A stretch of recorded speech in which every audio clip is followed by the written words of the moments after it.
माझे जयश्रीज कॉर्नर या माझ्या नवीन यूट्यूब चॅनलमध्ये तुमचं मनापासून स्वागत करते आणि माझा पहिलाच व्हिडिओ आहे। तर नक्कीच तुम्हाला माझे वेगवेगळे ब्लॉग्स, परत पूजा, लाईफस्टाईल, तसेच फूड रेसिपीज इत्यादी तुम्हाला पाहायला मिळणार आहे। तर नक्कीच माझ्या चॅनलला आजच सबस्क्राइब करून घ्या। आज होता मार्गशीर्ष महिन्यातील तिसरा गुरुवार, तर माझी पूजा सुद्धा तुमच्यासोबत शेअर करणार आहे। तर नक्कीच तुम्ही हा माझा व्हिडिओ स्किप न करता शेवटपर्यंत बघा। आजची पूजा मी अत्यंत साध्या सोप्या पद्धतीने मांडणी केलेली आहे आणि तुम्हाला मांडणी मी समोर दाखवतेच, कारण मांडणी करताना व्हिडिओ बनवला असता तर खूप मोठा झाला असता।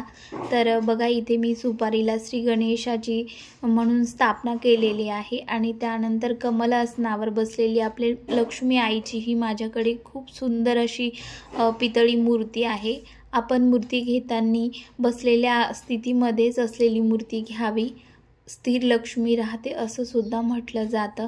त्यानंतर माझ्याकडे फूल सुद्धा होते, ते अर्पण करून घेतले आणि हा शेंडी असलेला नारळ आहे। कुठल्याही पूजेमध्ये आपण शेंडी असलेला नारळ कलश म्हणून स्थापित करू शकतो।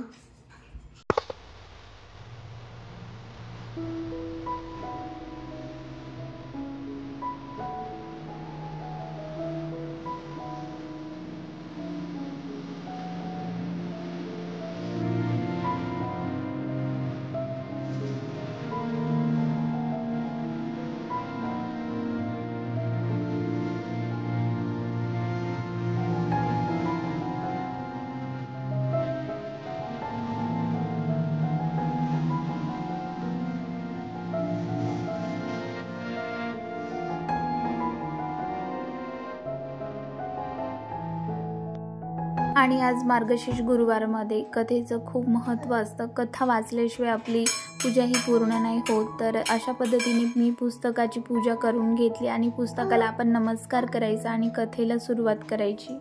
ओम श्री महालक्ष्मी नमः। ओम लक्ष्मी देवे नमः। श्री ओम क्लीं धनधान्य देहि मा। ओम धनधान्य नमस्तुभ्ये।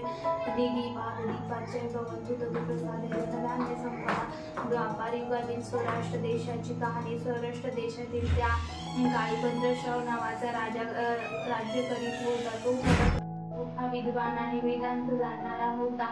तसेच सूर्यचंद्रिका नावाची राणी होती, अत्यंत सुंदर प्रतिव्रता होती। त्या राणीला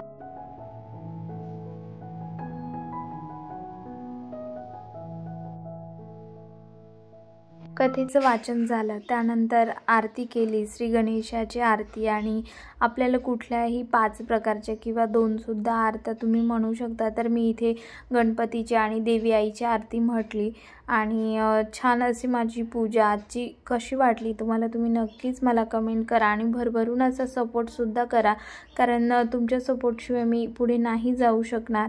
तर आपल्या मनामध्ये जर भाव असेल तर आपला कुठल्याही पूजेचा तामझाम न करता आपण साध्या सोप्या पद्धतीने सुद्धा पूजा करू शकतो। होती माझी पूजा तुम्ही मला नक्कीच कमेंट करून सांगा। माझा हा पहिलाच व्हिडिओ होता, जर काही चुकलं असेल तर नक्कीच तुम्ही मला माफ करा।